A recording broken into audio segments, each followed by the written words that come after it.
வேரூன்றி விட்டது என்று சொன்னால் அது கீழே விழுந்துராது. காத்துக்கோ புயலுக்கோ எந்த விதமான இடைஞ்சலுக்கும் தாக்கு பிடிக்கக்கூடியதாக அந்த கொள்கை உங்கள் உள்ளத்தில் பதிய வேண்டும். இதுதான் இஸ்லாம். நான் சொல்லக்கூடிய இதுதான் இஸ்லாத்தினுடைய அடிப்படை கொள்கை. இதுதான் பேஸ். நீங்கள் வணங்குறதல்ல முக்கியம், யார் சொன்னபடி வணங்குகிறீர்கள் அது முக்கியம். யார் கற்றுத்தந்தபடி வணங்குகிறீர்கள் அது முக்கியம். எவ்வளவு செய்கிறீர்கள் என்பது முக்கியம் இல்லை, அதை யார் உங்களுக்கு சொல்லித் தந்தான் அது முக்கியம். இந்த ஒரு அடிப்படையை பதிவு வைப்பதற்காக நான் சொல்கிறேன். நபிகள் நாயகம் ஸல்லல்லாஹு அலைஹி வஸல்லம் அவர்கள் ஒரு நல்ல நோக்கத்தில், நல்ல எண்ணத்தில் ஒரு சின்ன காம்ப்ரமைஸ் ஒன்று சரி கண்டார்கள். அவர்கள் என்ன பிரச்சனை? நபிகள் நாயகம் ஸல்லல்லாஹு அலைஹி வஸல்லம் அவர்கள் எந்த மக்களுக்கு முதலில் தூதராக அனுப்பப்பட்டார்களோ அந்த மக்காவாசிகள் நபி ஸல்லல்லாஹு அலைஹி வஸல்லத்தை வந்து பொய்யர்னு நினைக்கவே இல்லைங்க.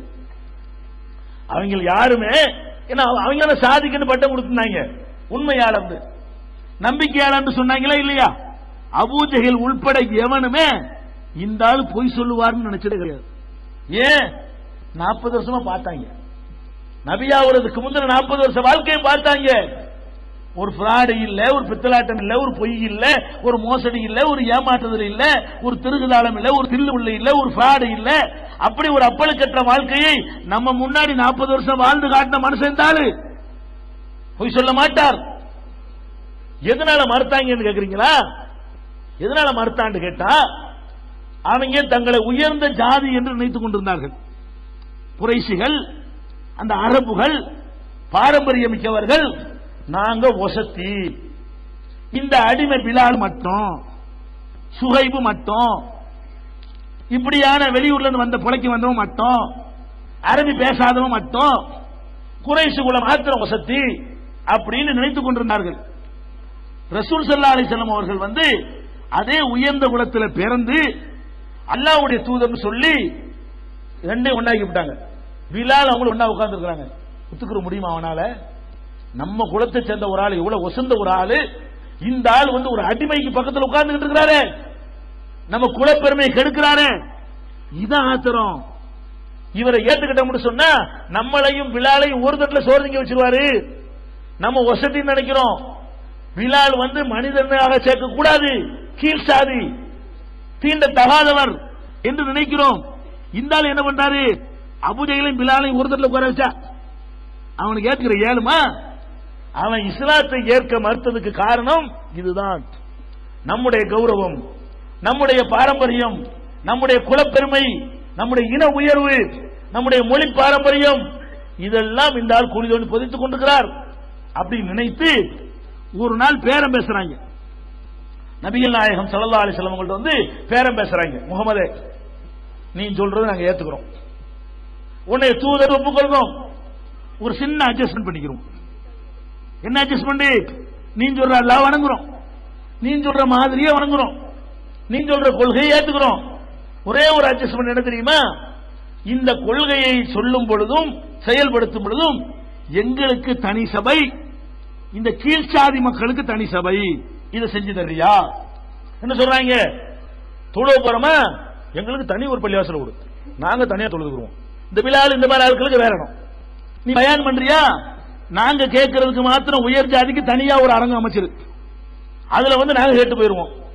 சாயந்தரத்துக்கு அவங்களுக்கு வேற இடத்துல குடிசையில போட்டு சொல்லி கொடுத்துக்க, எங்களையும் அவங்களையும் ஒண்ணா வச்சுப்படாத, இதை ஒத்துக்கிறியா கேட்கறாங்க.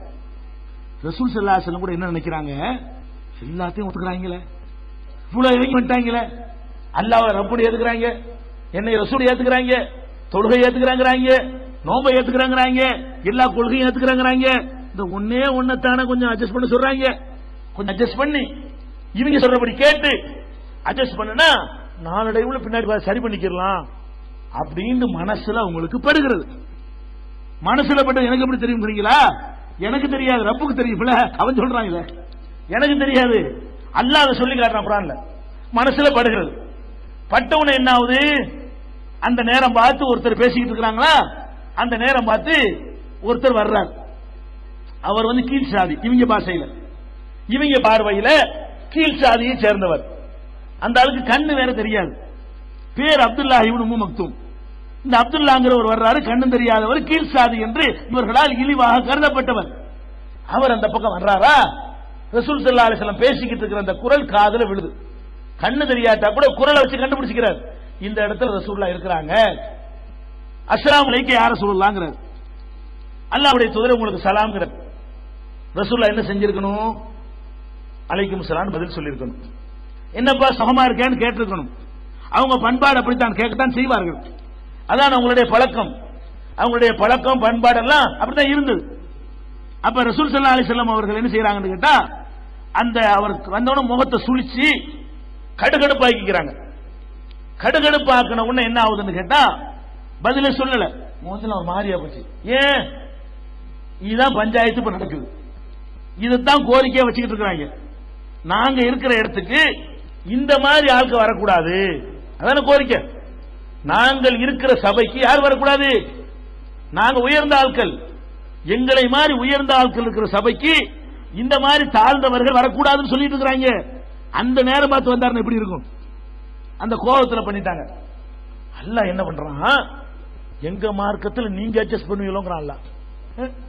அல்லாஹ்வுடைய ரசூல் கேட்கிறான், மார்க்கம் ஏன் மார்க்கம்? என் அடியார்கள் அத்தனையும் சமமானவர்கள். அதை உடைக்கிறதுக்கு ஒருத்தவன்ட்ட கேட்கிறான், பேரம் பேசுறான், வளைச்சு கொடுக்க சொல்றான், அவனுக்கு தகுந்த மாதிரி ஒரு சின்ன அட்ஜஸ்ட்மெண்ட் பண்ணுங்கிறான். உயர்ந்தவன் தாழ்ந்தவன் என்ற வேறுபாட்டை இந்த மார்க்கத்தை திணிக்கிறதுக்கு உன்னைய கருவியாக்க பயன்படுத்துகிறான். அவனுக்கு பணிவியோ, அவன் சொல்ல கேட்பியோ, அவனுக்கு அவன் என்னுடைய அடியாரை விரட்டுவியோ என்று கோபம் கொப்பளிக்கிற விதமாக கட்டும் வார்த்தைகளை பயன்படுத்தி அல்லாஹ் அபசவத்தவல்லா என்ற அத்தியாயத்தை அருளுகிறான். அந்த அத்தியாயம் என்ன சொல்லுகிறது? அபசவத்தவல்லா, இவர் முகத்தை சுழிசுழித்தார், முகத்தை கடகடப்பாக்கி விட்டார், வல்லா அலட்சியம் செய்து விட்டார். அஞ்சாகுல் இவருங்கிறான், நீண்டு கூட சொல்ல மாட்டேங்கிறான். நேரடியாக நீ சுழித்தாய் என்று சொல்லாம மூன்றாவது நபராக நிறுத்தி வைத்து வேற ஆள்கிட்ட பேசுற மாதிரி. கோபப்படும் அப்படித்தானே பேசுவோம். மகனத்தை கண்டிக்கும் போது என்னடா செய்யறேன்னு கேட்போம். எப்ப சின்ன தப்பு பண்ணான்னு சொன்னா, பெரிய தப்பு பண்ணான்னு வைங்களேன், அவன்கிட்ட பேச மாட்டோம், அவன் அம்மாட்ட பேசுவோம். எப்படி பேசுவோம்? இவன் ரொம்ப திமிரா போயிட்டான், அவன் தாங்க நின்றுட்டு இருப்பான், பெரியார போயிட்டான் அப்படின்னு பேசுவோம்ல. அந்த ஸ்டைல் அல்லாஹ் என்ன செய்யறான்? வேற ஆள்கிட்ட பேசுற மாதிரி, உங்ககிட்ட நேரம் கூட பேச மாட்டேங்கிற மாதிரி தோரணையில இவர் கடுகடுத்து விட்டார், முகத்தை சுழித்து விட்டார். எதற்காக வேண்டி? அஞ்சாகுல்லாமா, ஒரு குருடர் வந்ததற்காக வேண்டி இப்படி நடந்து கொண்டார். அடுத்த அல்லாஹ் கேட்கிறான், அம்மா மன் ஜாக யஸா வஹுவ யக்ஷா ஃபஅன்த அன்ஹு தலஹா. உன்னை நோக்கி அல்லாஹ்வை பயந்து ஓடோடி ஒருவர் வருகிறார், அவரை நீ அலட்சியப்படுத்துகிறாய். உன்னை ஏற்றுக்கொண்டு அல்லாஹ்வை பயந்து நீ சொல்ற கொள்கையை 100% ஒப்புக்கொண்டு உன்னை நோக்கி ஒருத்தர் வந்து சலாம் சொல்லுகிறார், ஃபஅன்த அன்ஹு தலஹா, அவரை நீ அலட்சியப்படுத்துகிறாயா? அம்மா மன் இஸ்தக்னா, யார் உன்னை அலட்சியம் செய்கிறானோ, உன் கொள்கையில காம்ப்ரமைஸ் கேட்கிறானோ, உன்னை வளைஞ்சு கொடுக்க சொல்றானோ, அவனுக்கு பாந்தலஹு தஸத்தா, அவனுக்கு நீங்க வழிய போய் சொல்றீங்க. அல்லாஹ் கேட்கிறான், யார் உங்களை ஏத்துக்கிட்டு வர்றானோ, முழுசா ஏத்துக்கிறானோ அவனை விரட்டுவீங்க. யார் முழுசா ஏத்துக்கிறாம முக்காவாசி ஏத்துக்கிறோங்கிறானோ அவனுக்கு நீங்க வளைவீங்களோ, அவனுக்கு போய் வழிய சொல்லுவீங்களோ. என்ன வழங்கு?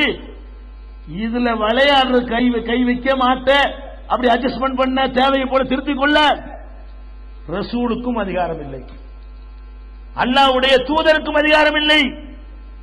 தூதராக இருந்தாலும் அவன் சொன்னதை செய்ய வேண்டும், அவனுடைய வஹி அடிப்படையில் தான் செயல்பட வேண்டும். இப்ப வருவோம். இது மாதிரி நான் உதாரணத்துக்கு சில சொல்லியிருக்கிறேன்.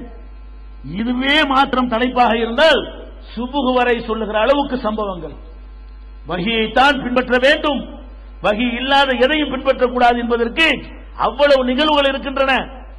இது போதும், உங்களுடைய உள்ளங்களிலே இதை ஆழமாக பதிய வைத்துக் கொள்ளுங்கள்.